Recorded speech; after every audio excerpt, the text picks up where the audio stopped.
ফিরলাম বিরতির পর। চোখ রাখবো খেলার খবরের দিকে। আগামী মাস থেকেই শুরু হয়ে যাচ্ছে আইপিএল। তার আগে রয়্যাল চ্যালেঞ্জার্স বেঙ্গালুরু তারা ঘোষণা করলো তাদের দলের নতুন ক্যাপ্টেনের নাম রজত পাতিদার।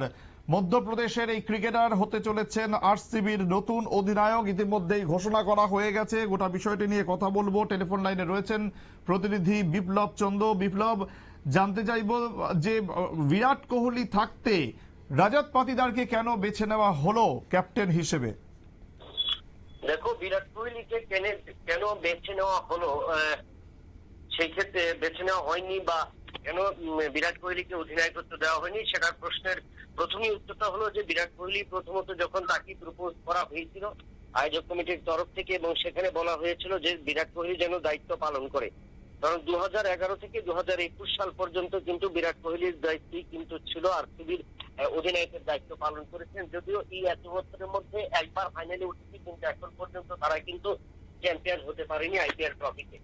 ইতিমধ্যে যখন একাধিক সফর শেষ হয়েছে, Bharat England, Bharat New Zealand, Bharat Australia, এবং সেখানে টি-20 এবং একদিবসীয় ম্যাচ টেস্ট হয়েছে, সেই জায়গায় কিন্তু বর্তমানে কিন্তু বিরাট কোহলির পারফরমেন্স ততটা আশানুরূপ নয় বা ততটা উল্লেখযোগ্য কিছু বিষয় নয়। যার কারণে কিন্তু নির্বাচক এবং থেকে শুরু করে ক্রিকেটারদের মধ্যেই কিন্তু একটা দ্বন্দ্ব বা দ্বিধাদ্বন্দ্ব রয়েছে যে বিরাট কোহলি কতটুকু ধরতে পারবে বা অধিনায়কের দায়িত্ব পালন করতে পারবেন। গতকালকে অবশ্য একটা ভালো রান উপহার দিয়েছেন, 52 রানের ইনিংস। তো সেই জায়গায় দাঁড়িয়ে এর আগে যত পারফরমেন্স ছিল সেই পারফরমেন্সে কিন্তু বিরাট ততটা আশানুরূপ নয় দলের প্রত্যেক খেলোয়াড় সহ দলের এবং অন্যান্য ক্রিকেটারদের সামনে। যার কারণে কিন্তু তাকে নিয়ে সমালোচনা ইতিমধ্যে কিন্তু উঠতে শুরু করেছে। এবং সেই জায়গায় যখন বিরাটকে প্রস্তাব দেওয়া হয়েছিল, সেখানে কিন্তু বিরাট এই প্রস্তাব প্রত্যাখ্যান করেছে, এবং যার কারণে কিন্তু রজত পাতিদারকে কিন্তু এবার অধিনায়ক হিসেবে তারা বেছে নিল। কারণ এই রজত পাতিদার কিন্তু আমরা দেখলাম যে মুস্তাক আলী, রঞ্জি এবং সিনিয়র ক্রিকেট টুর্নামেন্ট, জাতীয় টুর্নামেন্টে কিন্তু একাধিক সফল হয়েছে, এবং তার কারণে কিন্তু রজত পাতিদারের উপর দায়িত্ব দেওয়া হলো। তবে রজত পাতিদার অধিনায়ক হওয়ার পেছনে বিরাট কোহলির একটা বড় হাত রয়েছে বা ভূমিকা রয়েছে যতটুকু খবর। কারণ বিরাট কোহলি যখন অধিনায়কের দায়িত্ব নিতে চায়নি, তখন সেই ক্ষেত্রে কিন্তু বিরাট কোহলি সেই তার নামই প্রস্তাব করেছিল, এবং সেই মোতাবেকই কিন্তু রজত পাতিদারকে কিন্তু আরসিবির অধিনায়ক হিসেবে তারা বেছে নিয়েছে। এবং আরেকটা জায়গা যে সহযোগী যে সমস্ত ক্রিকেটাররা রয়েছে বা খেলোয়াড়রা রয়েছে, তারা কিন্তু সেই সম্পর্কে আশাবাদী ছিল যে বিরাটের পরিবর্তে যদি দ্বিতীয় কেউ অধিনায়কের দায়িত্ব পালন করতে পারে, বা সেই ক্ষেত্রে রজত পাতিদার কিন্তু সব দিক থেকে এগিয়ে রয়েছে, এবং তাই কিন্তু তার হাতে সেই দায়িত্ব তুলে দিল কর্তৃপক্ষ, আরসিবি কর্তৃপক্ষ। কিন্তু বিপ্লব, তোমার কি মনে হয় যে রজত পাতিদার একজন তরুণ ক্রিকেটার এই মুহূর্তে, এবং সেখানে তিনি যে দলটির অধিনায়কত্ব করতে চলেছেন তিনি সেই দলটি কিন্তু এখনো পর্যন্ত আইপিএল চ্যাম্পিয়ন হতে পারেনি। সেই দলটির মধ্যে বড় বড় নাম রয়েছে, তার মধ্যে সব থেকে বড় নাম হয়েছে বিরাট কোহলি। সুতরাং এই এত হেভি ওয়েটদের লিড করা, সেটা এই রজত পাতিদারের ক্ষেত্রে কতটা কঠিন হতে চলেছে? দেখো, কঠিন হতে চলেছে বা হবার সবচেয়ে বড় প্রশ্ন হলো, যখন অধিনায়ক হিসেবে রজত পাতিদারকে বেছে নেওয়া হয়েছে বা রজত পাতিদারকে একটা পারফরমেন্স, সৈয়দ মুস্তাক আলী টি-20 এবং রঞ্জি ট্রফি ক্রিকেটে যে পারফরমেন্স করেছে, সেই পারফরমেন্সের নিরিখে একটা ধৈর্যশালী ব্যাটসম্যান হিসেবে, একটা নির্ভরযোগ্য ক্রিকেটার হিসেবে কিন্তু উইকেটে নিজের ছন্দ বা নিজের অভিব্যক্তিকে সে প্রকাশ করেছে, এবং তার ব্যাট এবং তার পারফরমেন্স এবং দলকে পরিচালনার ক্ষেত্রে কোথায় কিভাবে উইকেটকে সাজানো হবে এবং প্রত্যেকটি বলে যে ক্ষেত্রে গুরুত্ব দেওয়া হয়েছিল, সেটা কিন্তু একটা অধিনায়ক সুলভ। এবং সেই ক্ষেত্রে ইয়ং ট্যালেন্টেড হতে পারে, কিন্তু বিরাট কোহলি এবং তাদের সাথে কিন্তু দায়িত্ব পালন করেনি কিন্তু। কারণ শুভমান গিলকে আমরা যখন দেখলাম, হার্দিক পান্ডিয়াকে যখন দেখলাম ভারতীয় দলের অধিনায়কের দায়িত্ব পালন করার ক্ষেত্রে, সেক্ষেত্রে রোহিত শর্মা না থাকার কারণে হার্দিক অধিনায়কের দায়িত্ব পালন করেছে, কিন্তু পালন করার ক্ষেত্রে কিন্তু প্রত্যেক ক্রিকেটারদের সাথে কিন্তু একমত যে কিভাবে ফিল্ডিংটাকে সাজানো যায়।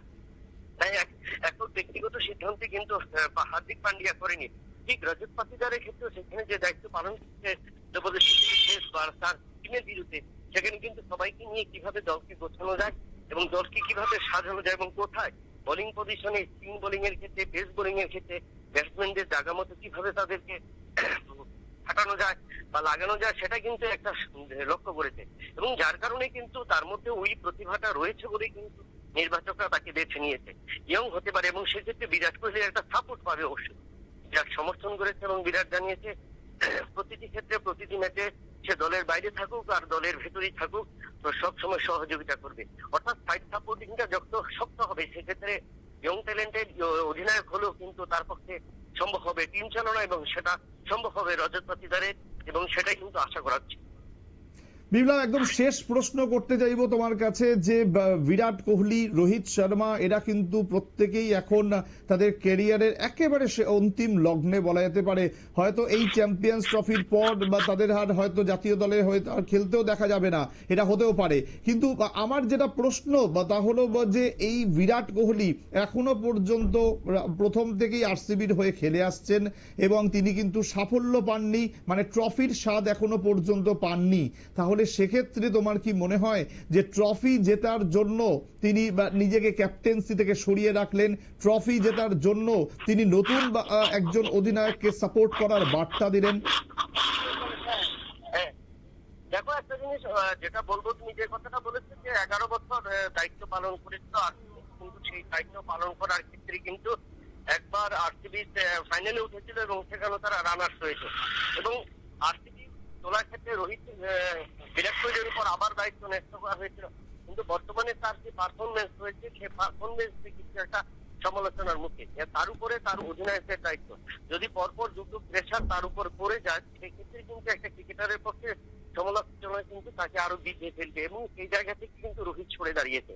তবে সেখানে একটা সুযোগ যে রোহিত যদি আজকে সহ অধিনায়কের দায়িত্ব পালন করবে আরসিবির, এবং সেখানে রজত পাতিদার অধিনায়কের দায়িত্ব পালন করবে, এবার যদি একটা ক্লিক করতে পারে, এবং যে সামনে 2025 সালে একাধিক টুর্নামেন্টে কিন্তু ভারতীয় দল অংশ নেবে, এবং ভারতীয় দল অংশ নেবার ক্ষেত্রে বিরাট কোহলির যে পারফরমেন্স যেখানে তলানিতে রয়েছে সেই জায়গা থেকে দাঁড়িয়ে কতটুকু উঠতে পারবে, এবং একটা সুযোগ রয়েছে, এবং শেষ সুযোগ যে সুযোগটা রোহিত শর্মা কাজে লাগিয়েছে বা ইংল্যান্ডের বিরুদ্ধে তার একদিবসীয় ম্যাচে দ্বিতীয় ম্যাচে সেঞ্চুরির পর কিন্তু রোহিত আমরা দেখলাম যে টেস্ট র্যাঙ্কিং এর যে একদিবসীয় র্যাঙ্কিং এ কিন্তু তৃতীয় স্থানে উঠেছে, এবং সেখানে